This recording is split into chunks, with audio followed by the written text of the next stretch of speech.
Oi, turma. Do livro Vida, Desafios e Soluções, de Valdo Franco, pelo Espírito Joana de Ângeles, no capítulo 10, A Busca da Realidade, no subtítulo Necessidades Humanas.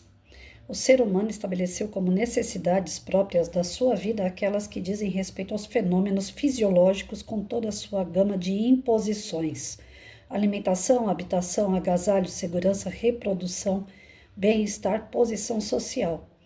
Poderemos denominar essas necessidades como imediatas ou inferiores sob os pontos de vista psicológico e ético-estético. Inevitavelmente, a conquista dessas necessidades não planifica integralmente o ser e surgem aquelas outras de caráter superior que independem dos conteúdos palpáveis e imediatos: a beleza, a harmonia, a cultura, a arte, a religião, a entrega espiritual. Toda a herança antropológica se situa nos automatismos básicos da sobrevivência do corpo, na luta com as demais espécies, na previdência mediante armazenamento de produtos que lhe garantam a continuação da vida na procriação e defesa dos filhos, da propriedade. Para que pudesse prosseguir em garantia, tornou-se belicoso e desconfiado, desenvolvendo um instinto de conservação desde o aprimorar do olfato até a percepção intuitiva do perigo. Desenhadas no seu mundo interior, essas necessidades básicas e indispensáveis à vida, entrega-se a uma luta incessante, feita muitas vezes de sofrimento sem termo, por lhe faltarem reflexão e capacidade de identificação do real e do secundário. Aprisionado no círculo estreito dessas necessidades, mesmo quando intelectualizado, sua escala de valores permanece igual, sem haver sofrido alteração transformadora de objetivos e conquistas. Todas as suas realizações podem ser resumidas nesses princípios fisiológicos, inferiores, de resultado imediato e significado veloz.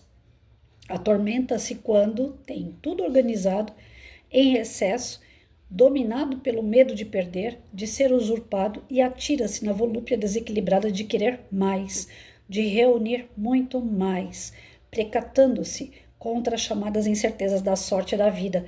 Se experimenta carência, porque não conseguiu amealhar quanto desejaria a fim de desfrutar de segurança, aflige-se por perceber-se desequipado dos recursos que levam à tranquilidade, em terrível engodo de conceituação da vida e das suas metas. Ninguém pode viver, é certo, sem um mínimo de recursos materiais, uma existência digna, social e equilibrada. Mas esse mínimo de recursos pode atender e sustentar outros valores psicológicos superiores que situam o ser acima das circunstâncias oscilantes do ter e do deixar de ter. O que você quer? Ele foi lá fora beber água, fazer xixi, aí ele veio me avisar que ele foi lá fora. Agora ele deita ali, dorme, até não querer mais. Posso continuar lendo, bonitão? A grande preocupação deverá ser de referência a conduzir-me diante dos desafios da sua realidade, não excogitada como essencial para a própria auto-identificação, autorrealização integral. A luta cotidiana produz resultados imediatos que contribuem para atender às necessidades básicas da existência, mas é indispensável alongar-se na conquista de outras importantes exigências da evolução, que são as da natureza psicológica, que transcendem lugar, situação, posição ou poder. Enquanto um estômago alimentado propicia reconforto orgânico, uma conversação edificante com um amigo faculta bem-estar moral. Uma propriedade rica de peças raras e de alto preço oferece alegria e concede comodidade. Mas um momento de meditação enriquece de paz interior inigualável. O apoio de autoridades ou guarda-costas favorece segurança em muitos casos. Entretanto, a consciência reta, que resulta de uma conduta nobre, proporciona tranquilidade total. Roupas expressivas e variadas ajudam na aparência e agradam. No entanto, harmonia mental e correção de trato irradiam beleza em comum.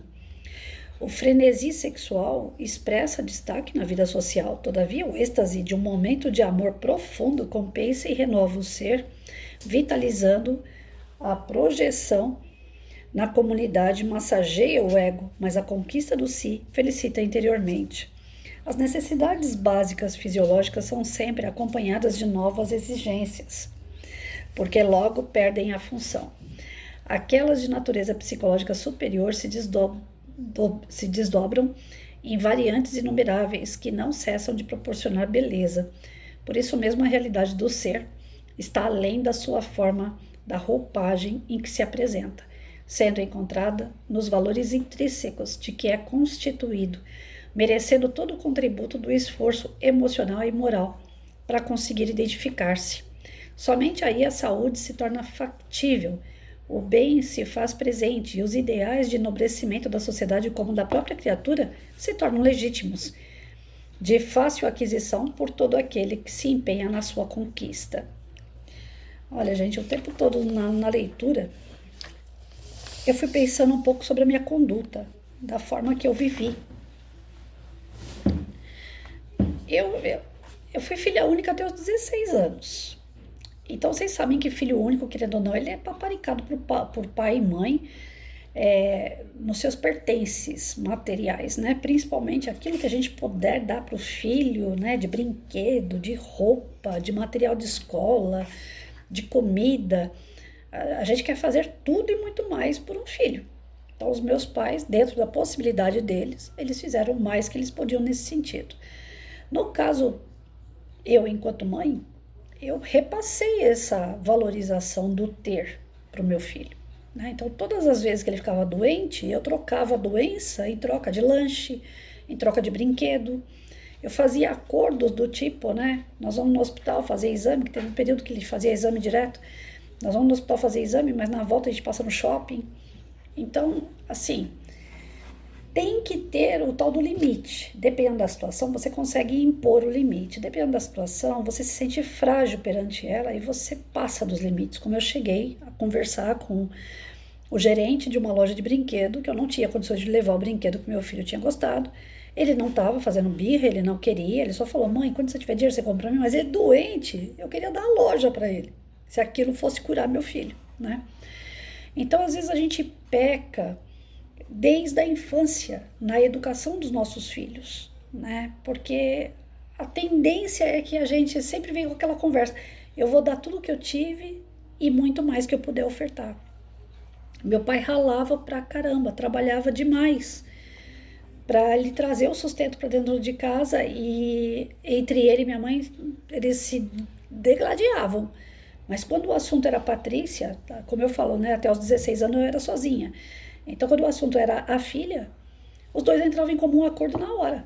É para dar, é para dar, é para comprar, é para comprar. Não pensa duas vezes. Teve uma vez que eu comentei na casa do meu avô, passou a propaganda de uma casinha, eu lembro o nome da casinha, casinha da Atma, eu acho que é isso.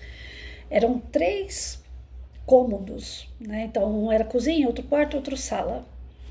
E cabia uma Barbie ali brincando, né? A cama, o sofá, do tamanho de uma Barbie, que na época não era Barbie, era Suzy. Eu sou da época da Suzy, eu sou velha. E na hora que eu vi o comercial daquela casinha, poxa, devia ser o olho da cara, tava acabando de sair na televisão, né? Eu devia ter minha faixa assim de 5 para 6 anos, por aí. Que uma criança nessa idade não teria necessidade de ter um brinquedo tão caro, cá para nós, né? Mas eu tava na casa da minha avó, perto do meu pai, perto do meu avô e perto do meu tio. Quando passou a propaganda, eu falei: ai, eu quero, que linda casinha, pai, tio, avô. Estavam os 3 ali na sala. Os 3 olharam um para a cara do outro e falaram: aonde é que nós vamos comprar isso daí? Né? Porque acabou de sair, tem que esperar vir para a loja. Não deve nem ter na loja ainda. Então, assim, e era toda família que não é classe média alta, não. Era baixa, média, média, baixa, sabe? Ali, a gente tinha que viver com o basicão. Mas quando se tratava... o meu tio não tinha filho, né? O meu avô já não tinha mais criança em casa. A preferida dele era eu, das netas. Então, assim, chegou o momento de falar eu quero tal coisa, eu falei na hora certa com as pessoas certas, os 3 que babavam em cima de mim. E os 3 foram no mercadinho, que tinha lá perto de casa, da casa do meu avô, e junto comigo, e falaram: olha na prateleira, vê se já chegou. Aí eu olhei na prateleira, porque naquela época o mercado era um mercado que tinha de tudo, inclusive brinquedos caros, né? Não era como hoje, que tudo é mais separado em setores e tal. Não, o mercado tinha de tudo, como se fosse uma mercearia daquelas antigas, mas com tudo que vocês podem imaginar lá dentro. E eu entrei naquele corredor de brinquedo ali para tudo que é prateleira. Falei, não tem a minha casinha aqui, né? Aí eu escutei os três. Os três foram juntos, porque eles não tinham dinheiro para um deles comprar. Então tinha que ser os três juntando dinheiro para comprar casinha para mim. Aí eu escutei os três chegarem junto no dono do mercado, que também era outro que me paparicava pra caramba. Toda vez que eu entrava no mercado, ele me dava alguma coisa para comer e eu era desse tamanho, de tanto que eu comia. Não mudei muito de lá pra cá, não.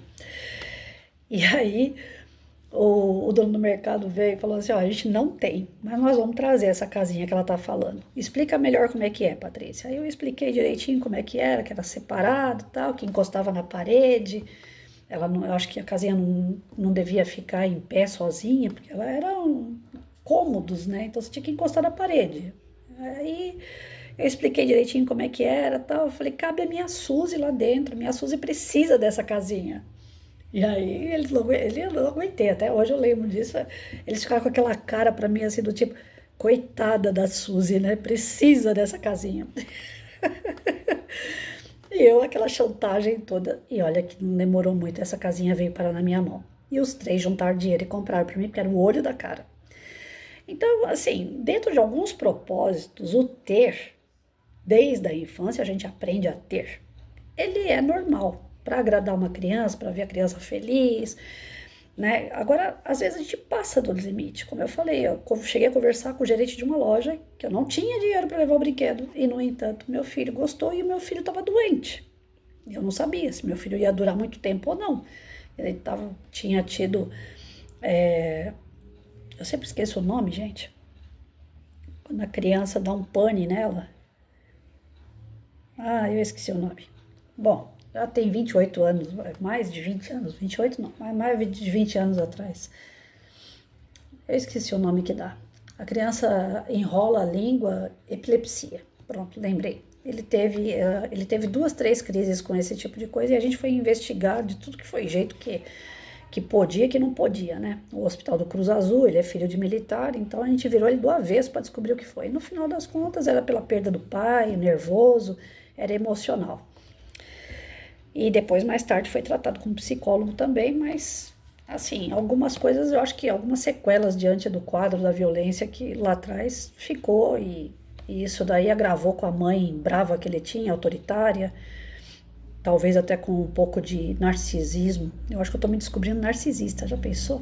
Bom, mas vamos lá, o assunto não é esse. Dentro dessas necessidades humanas, o ter não é necessário, né? Na verdade, não é.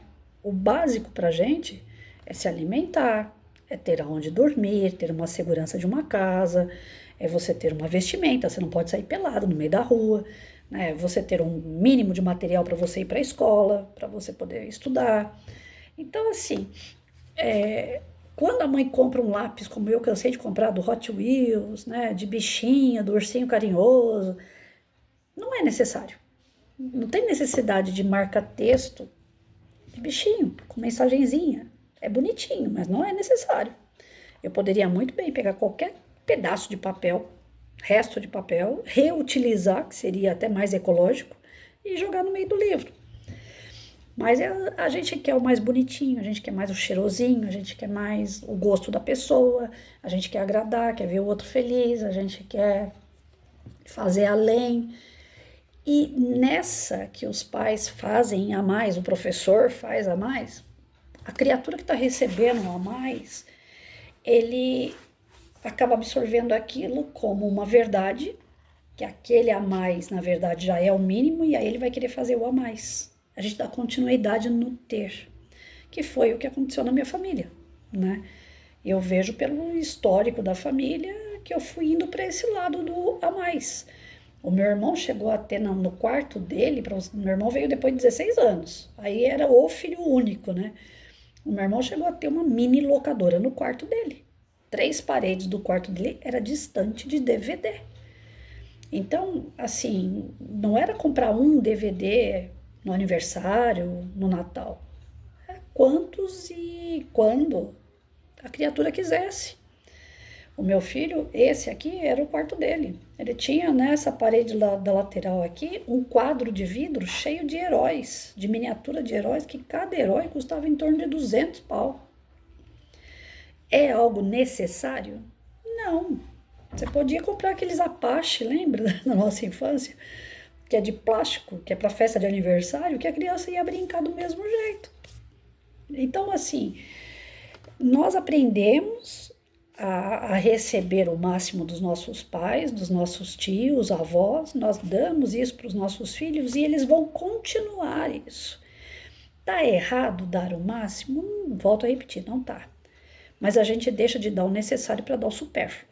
O supérfluo vai sempre banalizar o que é necessário. Então você acostuma seu filho a comer lanche. É necessário o lanche? Não.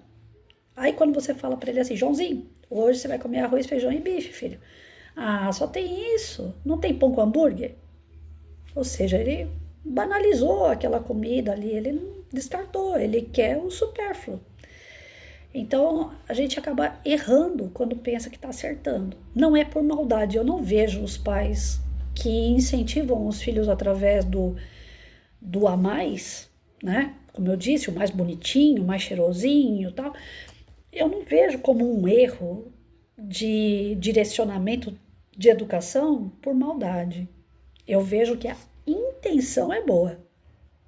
E pelo fato da intenção ser boa, nós vamos ser julgados perante Deus nas nossas intenções. Se eu acostumei o Joãozinho a ganhar tudo bonitinho, tudo do jeitinho que ele quer, e quanto mais melhor, porque eu quero que o meu filho, o Joãozinho, seja melhor do que o Zezinho, filho da Maria, aí a minha intenção é de orgulho, é de vaidade, é ignorância pura, é um atraso do espírito. Então a minha intenção vai ser julgada dessa forma. O que vale em tudo na nossa vida é a intenção. Tanto é que as crises que eu não tenho poucas, eu tenho bastante, crise de consciência, do tipo assim, será que eu fui uma boa mãe?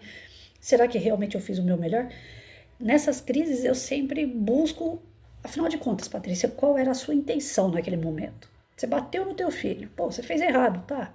Mas qual era a sua intenção naquela hora? Era de bater para machucar ou era de bater para corrigir?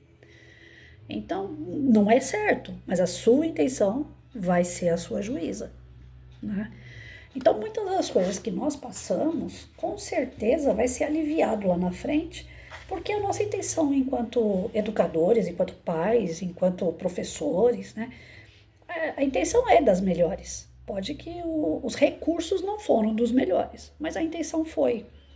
E é isso que faltou para mim enquanto professora, enquanto mãe. Instruir. Eu me instruí para ser professora de História, Geografia, Português, Matemática, USPB, Educação Moral, eu sou dessa época. Mas eu não me instruí como lidar com o ser humano no seu essencial, na sua essência. Eu não fui instruída para isso. A ver os meus alunos, a ver o meu filho como um espírito. Eu fui instruída a ver como pessoas. Lá na nossa lei da educação está lá. Desenvolver o aluno de forma que ele se torne um cidadão livre e atuante na sua sociedade. Ou seja, eu só estou ali para desenvolver um cidadão, não um espírito. Então, quem não tem, não tem para dar. Eu não tinha recursos, eu não tinha conhecimento para ir além disso. Para mim, eu estava fazendo o que era certo. Eu levava lanche para os meus alunos, salgadinho para os meus alunos, geladinho para os meus alunos. Isso aí tá lá que a gente tem que fazer na sala de aula? Não. Só que às vezes eu dava as coisas para as crianças e nenhum obrigado eu recebia. Por quê? Porque eles já estavam mal acostumados, já sabiam que ia ter o supérfluo. Aquilo ali já era normal para eles, não era algo, que diferente o que a professora está fazendo. Porque eu sempre fazia. Aí perdeu o valor. Então, dentro da educação, né, seja de um filho ou os professores que me ouvem, é muito importante que eles deem valor. E para eles dar esse devido valor àquilo que a gente faz, nós não vamos poder dar tudo. Nós não vamos poder ser tudo para eles. Nós vamos ter que fazer o carinha ralar, né? Alguns pais fazem aqueles acordos. Você quer uma bicicleta? Tira a nota. Você quer um videogame novo? Se comporta na escola. Esses acordos, toma lá da cá, Na nossa vida, a reciprocidade ela deve ser algo natural. Mas enquanto o ser, né, não tem a maturidade para ser natural, eu acredito que seja um bom exercício o toma lá da cá, né? Desde que também não passe dos limites, desde que também não passe do normal. Porque quando o toma lá da cá é constante, também se perde o valor. Eu acho que tudo aquilo que é demais, chega uma hora, perde o valor. Eu amei 4 pessoas depois do meu marido. Eu tive 4 namoros. E eu falo que eu amei as 4 pessoas, porque eu me dediquei o mais que eu podia. Aí eu pergunto, qual é o valor que eu tive de volta dos 4 relacionamentos? Do marido não vale porque ele morreu antes da gente poder fazer a avaliação. Mas e os outros 4? Por que o relacionamento não foi adiante? Não é que eu seja vítima de histórias, mas eu tenho a consciência, que nem eu falo, eu faço muito o estudo da minha consciência. Na minha consciência, eu dei muito. Eu refiz a vida de 4 pessoas, gente. 4 pessoas passaram por mim sem casa, sem móveis, sem carro, cheio de dívida, com nome sujo, com um monte de problema, com problema de saúde. E todos que vieram eu deixei mais ou menos ajeitado. Se não ficou 100%, ficou pelo menos uns 70% melhor do que antes de me conhecer. E não é que eu seja a rainha da Inglaterra, não. Mas é que se eu entro na vida de alguém, é para fazer o mais que eu posso. E aí é onde eu também errei. Por que eu tive que fazer o mais? Por quê?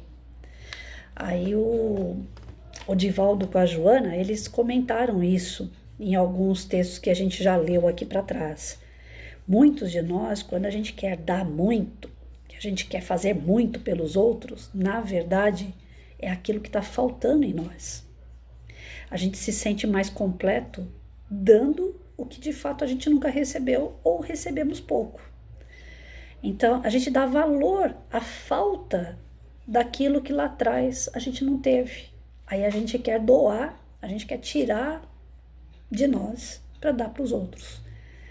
Porque isso a gente julga ser importante, porque isso a gente tem como um valor, um peso muito grande para nós.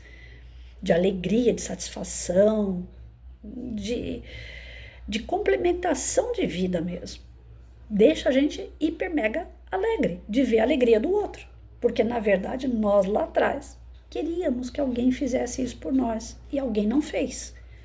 Aí a gente dá valor. Quando eu recebo uma carta de aluno, hoje eu não recebo mais porque sou aposentada, é que às vezes eu falo como se eu estivesse na ativa, né? Mas quando eu recebia minhas cartas de aluno, para mim eu tava ganhando na Mega Sena. Tem professor que pegava aquilo ali, dobrava, obrigado, viu? E eu falava, mas não vai nem dar um beijinho na criança, nem um abraço? A criança fez um belo de um presente para aquela pessoa.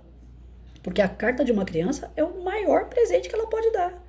Ela não tem dinheiro para ir no mercado comprar as coisas para o professor ou para o pai dele. Quando ele faz um bilhete, é ele, é dele, é o maior presente que aquela criatura pode dar. Então, o mínimo que a criança merece é receber um beijo, um abraço, um carinho. E isso eu não via na escola. Então, cada bilhete que eu recebia, nossa, só faltava estrangular a criança nos abraços. As cartas do meu filho, eu tenho todas as cartas que ele me deu. Todas elas eu digitalizei, tá no meu computador, tá? Eu imprimi algumas, eu coloquei em diário, eu tenho no meio de livros. As cartas que ele fez eu não joguei fora nenhuma. Eu não tenho mais todas elas que ele fez, a original. Essas não, porque aí o papel foi deteriorando com o passar do tempo, né? Mas eu digitalizei, eu guardei tudo. Aí eu imprimo essas que eu guardei. Mas eu não joguei fora, porque é o maior presente que uma criatura podia dar para mim. Algo que ele fez. Tem um desenho que ele fez dos Minions, eu gosto dos Minions. Eu coloquei num quadro e tá nesse quadro até hoje. Já tem acho que uns 15 anos ou mais que tá lá guardado no quadro. Então a gente valoriza aquilo que o outro tem para dar. E tem gente que não consegue valorizar isso. Nunca recebeu, não faz falta, se torna uma pessoa fria e não sabe repassar também. Às vezes a gente não recebe, mas gostaria de ter recebido, aí a gente espelha isso na vida do próximo, porque aí aquilo que a gente gostaria de ter recebido, que faz falta pra gente, a gente quer dar, mesmo que a gente não saiba como oferecer. Então, como eu não recebi algumas coisas, eu passei a dar em excesso, achando que aquilo ia suprir o que me faltava e o que ia fazer feliz a outra pessoa. E o retorno, quando a pessoa começa a ter demais, o retorno é de menos, porque não valoriza. Nesse jogo todo de relacionamentos, o que a gente precisa medir diante desse texto que a gente está fazendo a reflexão?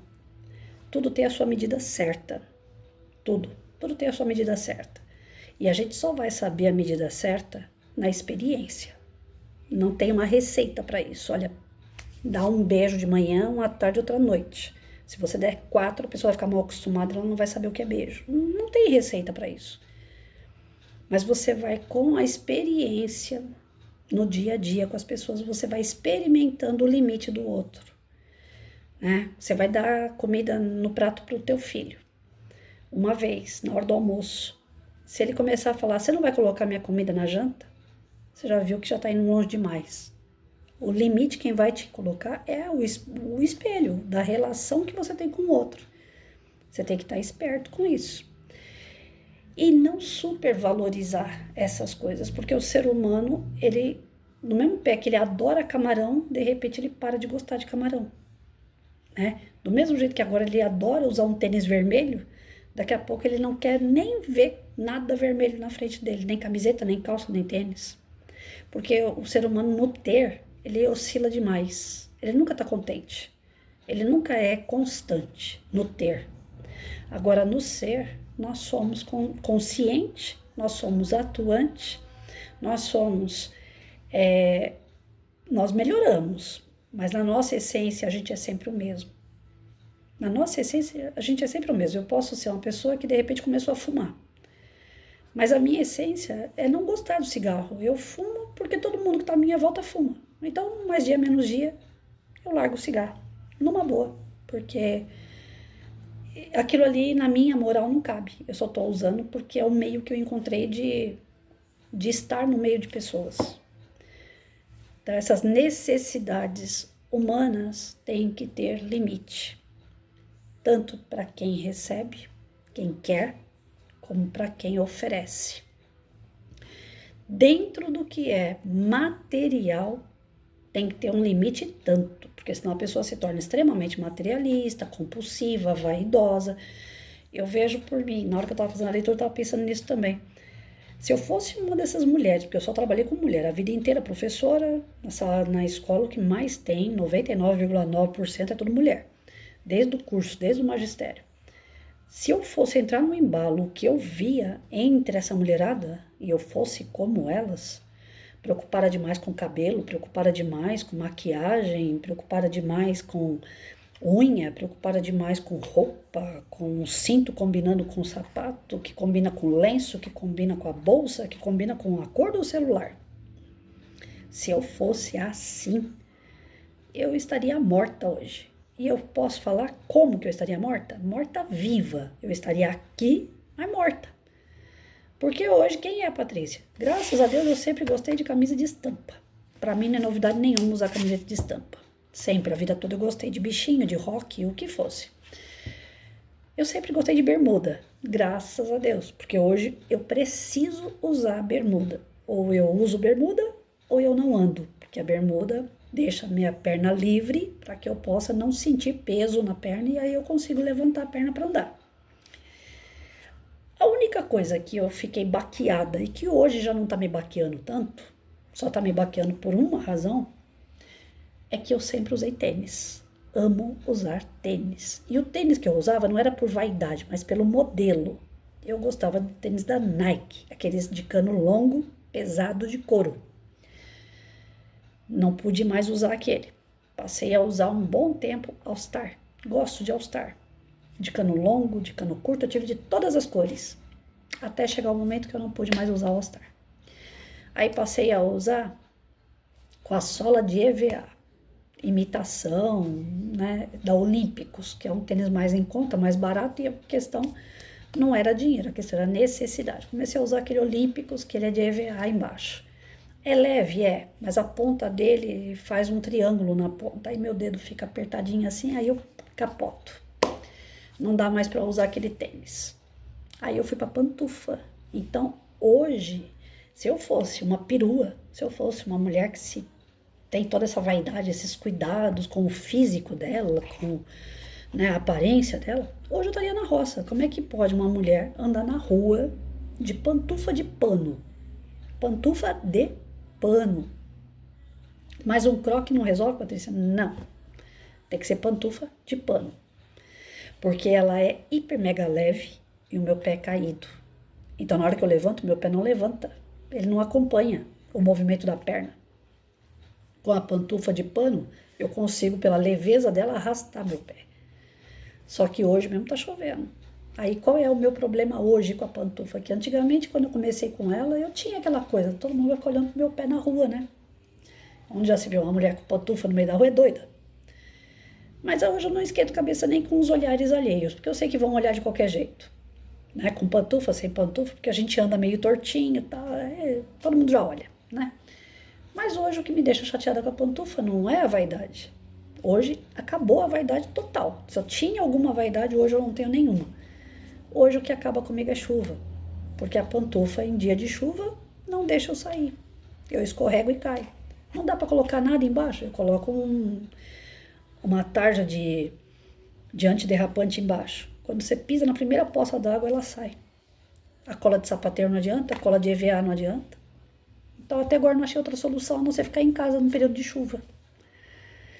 Quando você cai na real que a sua saúde, ela custa muito mais, que ela vale muito mais do que a roupa que você usa, quando você cai na real que a tua saúde, o seu bem-estar aqui, psíquico, você levar no bom humor, os reveses que a vida te traz, é muito mais valioso do que as faculdades que você fez, do que a casa que você conquistou, do que a roupa que você usa, sabe?